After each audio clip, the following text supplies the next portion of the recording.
दोस्तों, 12 साल से बंद पड़े खंडहर मकान में अचानक एक महिला आती है और वहां पर फूट-फूट कर रोने लगती है।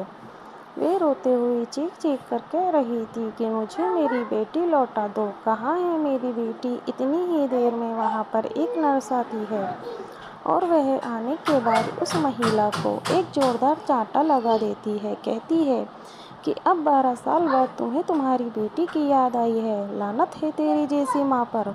कौन थी वे महिला जो 12 साल बाद उस घर में आकर फूट फूट कर रो रही थी, और इस नर्स ने उसको चांटा क्यों मारा था? पूरी सच्चाई के बारे में जानने के लिए वीडियो को अंत तक ज़रूर देखें, और अगर आप हमारे चैनल पर नए हैं तो हमारे चैनल को ज़रूर सब्सक्राइब कर लें। तो दोस्तों, नोएडा के एक शमशान इलाके में एक घर होता है जिस घर के अंदर एक महिला रहा करती है। उस महिला का इस दुनिया में कोई भी नहीं है। वे महिला इस शमशान से घर में अकेली रहा करती है और कुछ ऐसा काम किया करती है जिस काम को लेकर उसे एकांत पड़े घर में रहना पड़ता है। धीरे धीरे समय बीतता है और समय के साथ साथ महिला ने एक बच्ची को जन्म दिया था। अब महिला उस बच्ची को पालने लगती है, लेकिन बच्चे आने के बाद उसका जो काम था वो किया करती थी। उस काम में उसको बड़ी परेशानी उठानी पड़ती थी। उसका काम बिल्कुल भी नहीं चलता है, क्योंकि अगर वह बच्चे का ध्यान रखे तो वह अपने काम को नहीं कर पाती। अगर काम को करे तो बच्चे का ध्यान नहीं रख पाती। इसी तरह से 6 महीने बीत जाते हैं और 6 महीने बाद नौबत यहाँ तक आ गई थी कि उसके घर में खाने के लिए खाना भी नहीं था और ना ही दिनचर्या को बिताने के लिए उसके पास पैसे बचे थे। तो वह एक बहुत ही कठिन फैसला लेती है। उसके बाद वे उस 6 महीने की बेटी को उसी घर में छोड़कर वहाँ से किसी दूसरे शहर चली जाती है, और ऊपर से वह घर सुनसान इलाके में था जहाँ पर कोई भी आया जाया नहीं करता था। इसके बाद धीरे धीरे शाम हो जाती है और शाम के समय वह बच्ची फूट फूट कर रोने लगती है, क्योंकि बच्ची को तो भूख लगती है। और जब उस बच्ची को भूख लगी थी तो वह रोने लगती है, लेकिन वहाँ पर कोई आने जाने वाला नहीं था, और इसी तरह से पूरी रात भर उस लड़की को रोते हुए हो जाते हैं। दूसरे दिन सुबह सुबह एक व्यक्ति जिसका नाम था विजय अक्सर कभी कभी इस रास्ते से आया जाया करता था अपनी ड्यूटी पर जाने के लिए, और इसी तरह से आज भी वो इस घर के सामने से निकल रहा था। तो उसे वहाँ पर उस बच्ची के रोने की आवाज़ ने उसका ध्यान आकर्षित किया था, और उसके बाद विजय उस घर की खिड़कियों से झांक कर देखने लगता है कि आखिर ये बच्चा इतनी बुरी तरह से क्यों रो रहा है। तो वो थोड़ी देर तक गौर करता है, लेकिन उसे कुछ भी दिखाई नहीं देता है। तो इसके बाद वो उस बच्ची को इसी हाल में छोड़कर वहाँ से अपनी ड्यूटी पर चला जाता है। लेकिन जब वो ड्यूटी कर रहा था तो पूरे दिन भर उसके दिमाग में केवल उसी लड़की का रोना सुनाई दे रहा था, क्योंकि उसके रोने की आवाज़ से साफ पता चल रहा था कि यह बच्ची काफ़ी देर से रो रही है और रो रो कर उसका गला भी सूख गया है। अब जैसे ही शाम होती है तो शाम के समय विजय जानबूझकर इसी रास्ते से वापस आता है, और वहाँ पर जैसे ही वो उस घर के सामने पहुँचता है तो वो लड़की का रोना उसे फिर से सुनाई देता है। उसके बाद विजय से रहा नहीं जाता है और वह एक पत्थर उठाता है और उसकी खिड़की का कांच तोड़ देता है।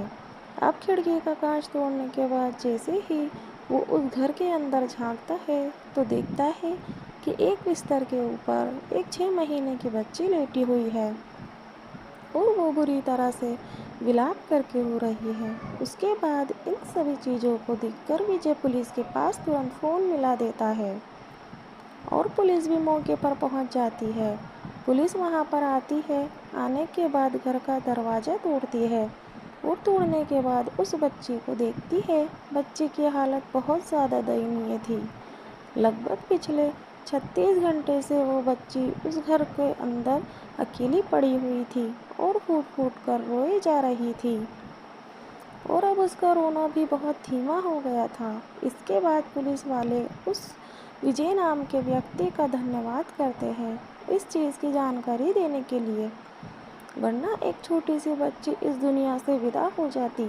पुलिस वाले उस बच्ची को लेकर सरकारी हॉस्पिटल पहुंचते हैं और वहां पर डॉक्टर साहब की देख रेख में उसका ट्रीटमेंट कराते हैं।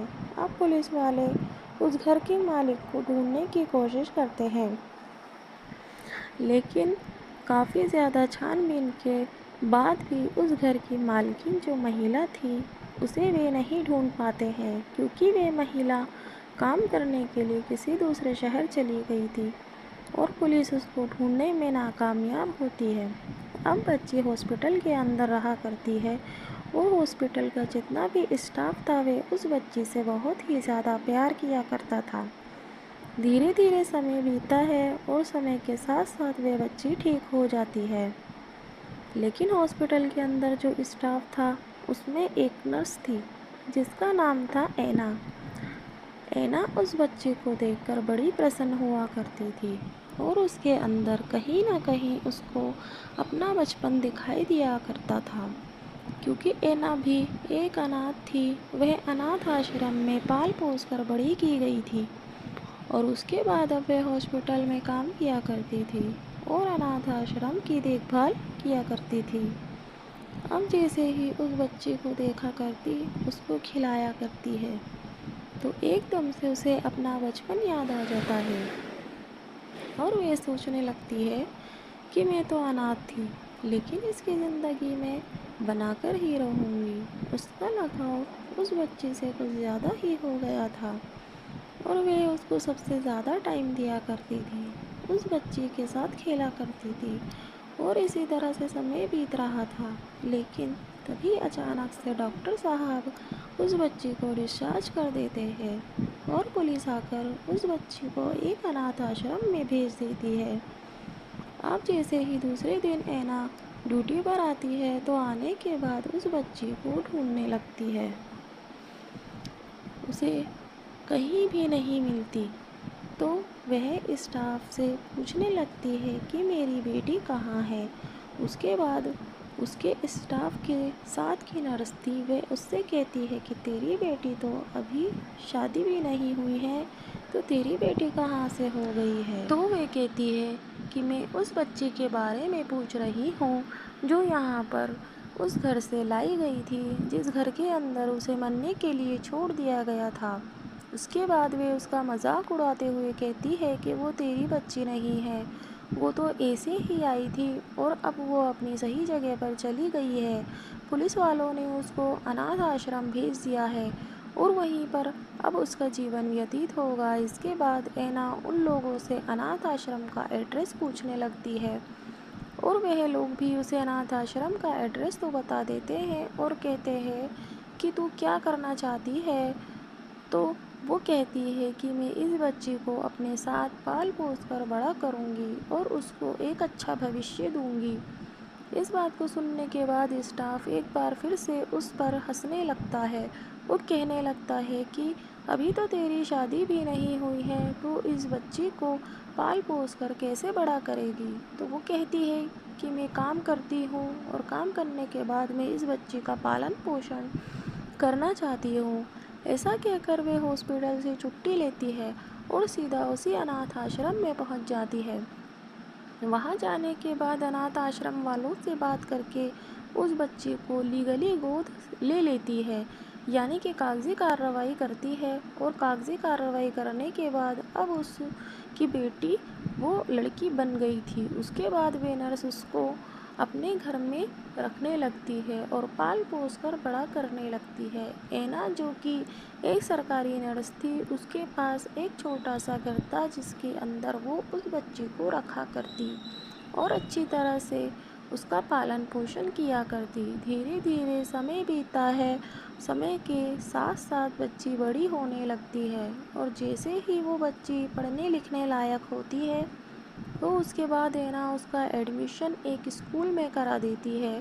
वहाँ पर जाने के बाद बच्ची पढ़ने के लिए जाया करती है। ऐना की बच्ची ऐना से प्यार किया करती है और उसे माँ माँ कहकर पुकारती है और यह बात जब ऐना सुना करती है तो उसको बहुत ही ज़्यादा शांति मिलती है। वह सोचती है कि चलो अच्छा हुआ, मेरी भी बच्ची है और मेरा भी एक छोटा सा परिवार बन गया।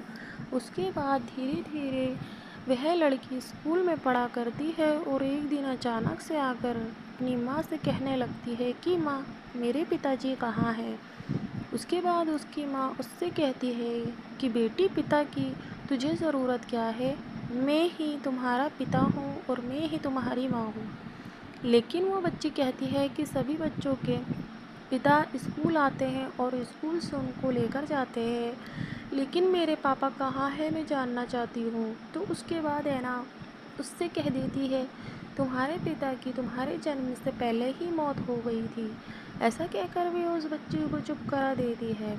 अब इसके बाद जो लीना होती है वह सोचती है कि मेरी बच्ची तो यह बात पूछ रही है, मैंने तो उसको बता दिया है कि उसके पिता की मौत हो गई है, लेकिन कभी ना कभी इस बात का सामना मुझे करना पड़ेगा, क्योंकि अभी तो वह बच्ची थी, लेकिन जब वह बड़ी होगी तो उसके बाद इस बात की तहकीकात भी कर सकती है। तो ऐना सोचती है कि क्यों ना इसके पिता को और माता के बारे में पता लगाया जाए, और इसी वजह से वे पुलिस वालों से उस घर के मालिक के बारे में पूछने लगती है। तो पुलिस वाले उसे बता देते हैं कि इस घर की जो मालकिन थी वह एक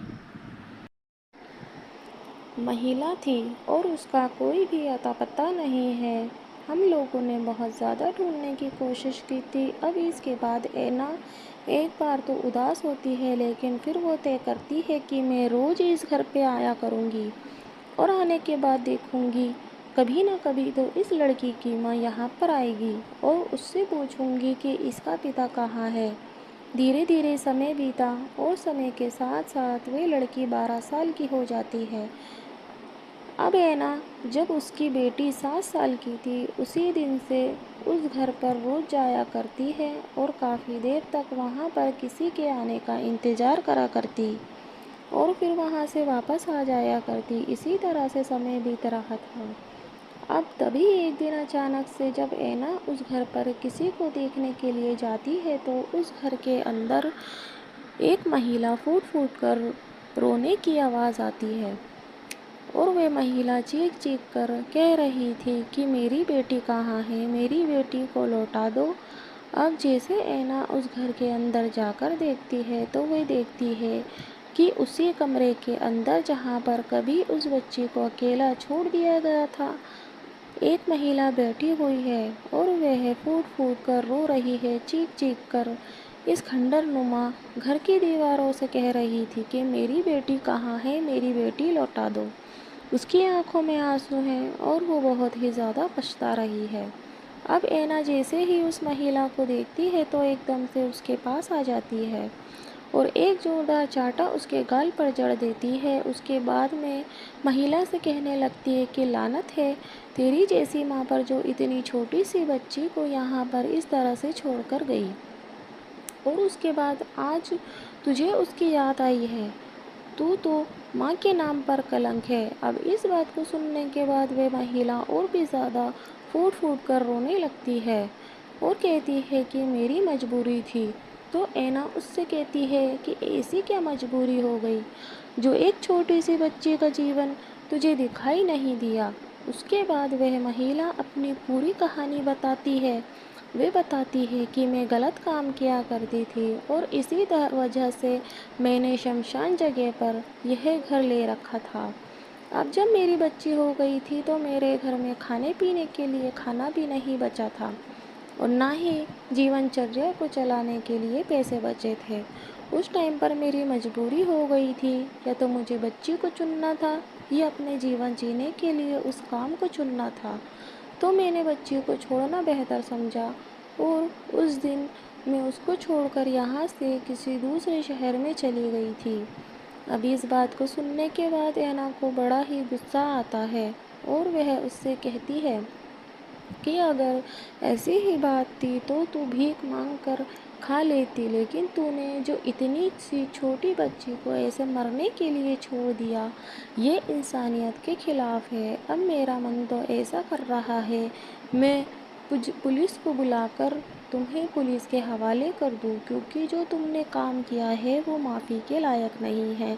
लेकिन मेरी बेटी के लिए मैं तुझे माफ़ कर रही हूँ। तुम्हारी बेटी को मैंने पाल पोस कर बड़ा किया है और उसकी उम्र 12 साल हो गई है, लेकिन उसने मुझसे एक सवाल पूछा था और उसी सवाल का जवाब जानने के लिए मैं पिछले 5 सालों से लगातार इस घर पर आया करती हूँ और देखा करती हूँ कि कोई ना कोई ऐसा मिल जाए जो इस बच्चे के बारे में अच्छी तरह से जानता हो। उसके बाद वह महिला उससे पूछने लगती है कि क्या सवाल किया था मेरी बेटी ने, तो ऐना उससे कहती है कि तुम अपने मुँह से अपनी बेटी तो ना ही कहो तो ही अच्छा है। भले ही तुमने उसे जन्म दिया है, लेकिन पाल पोस कर मैंने बड़ा किया है। तो उसकी माँ मैं हूँ। और हाँ, रही तुम्हारे सवाल वाली बात, तो उसने पूछा था कि मेरे पिता कहाँ हैं। उस टाइम तो मैंने उससे झूठ बोल दिया था कि तुम्हारे पिताजी पहले ही मर चुके हैं, लेकिन मैं जानना चाहती थी कि उसके असल पिता कौन है और किस तरह से उसका जन्म हुआ था। उसके बाद महिला उसे बताती कि उसके पिता का कोई पता नहीं है कि उसका पिता कौन है, और इसी वजह से मैं इस जगह पर रहा करती थी ताकि हमारे बारे में किसी को भी कोई भी पता ना चल सके। ऐसा कहकर वे महिला फूट फूट कर रोने लगती है। इधर जो ऐना थी उसको भी उस पर थोड़ा सा तरस आता है और वे उसे चुप होने के लिए कह देती है। चुप करने के बाद ऐना उसे बताती है कि तुम्हारी बेटी को मैं पाला पोसा करती हूँ और मैं नहीं चाहती कि उसे तुम उसके साथ ले जाओ, क्योंकि तुम तो पहले से ही गलत काम किया करती हो। उस बच्चे की देखभाल कैसे कर पाओगी। अब इन सभी बातों को सुनकर जो महिला थी वह संतुष्ट हो जाती है कि चलो अच्छा है, इसके साथ मेरी बेटी सही रहेगी। और उसके बाद वह उससे मिलने की इच्छा को त्याग देती है। वह महिला ऐना के सामने हाथ जोड़ती है और कहती है कि मेरी बच्ची का अच्छे से ख्याल रखना और मैं ज़िंदगी में कभी भी तुम्हारे सामने नहीं आऊँगी। ऐसा कहकर वो महिला अपने आंसुओं को पोंछते हुए वहाँ से जाने लगती है। इन सभी चीज़ों को देखकर ऐना को थोड़ी सी शांति मिलती है कि चलो ठीक है, मुझे मेरे सवालों के जवाब भी मिल गए और मेरी बेटी भी मेरे साथ ही रहेगी। ज़िंदगी भर ऐना ने शादी नहीं की थी, उसी बच्ची को पाल पोस कर पढ़ा लिखा कर बड़ा किया। बड़ा होने के बाद वह लड़की भी एक नौकरी में लग जाती है। नौकरी में लगने के बाद जैसे ही उस बच्चे की शादी होती है, तो शादी होने के बाद बच्ची अपनी माँ ऐना को भी अपने साथ ही रखने लगती है।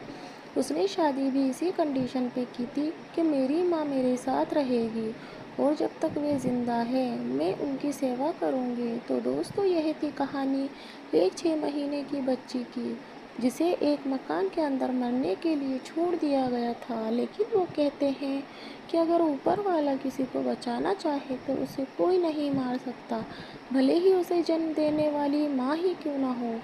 उस बच्ची की माँ ने तो गलत काम के लिए अपनी बच्ची को मरने के लिए छोड़ गई थी, लेकिन ऐना जैसी बिन ब्याही माँ ने उसे पाल कर उसे जीवन दान दिया है। तो दोस्तों, आप क्या कहना चाहोगे ऐना के बारे में, कमेंट करके हमें ज़रूर बताएं। धन्यवाद।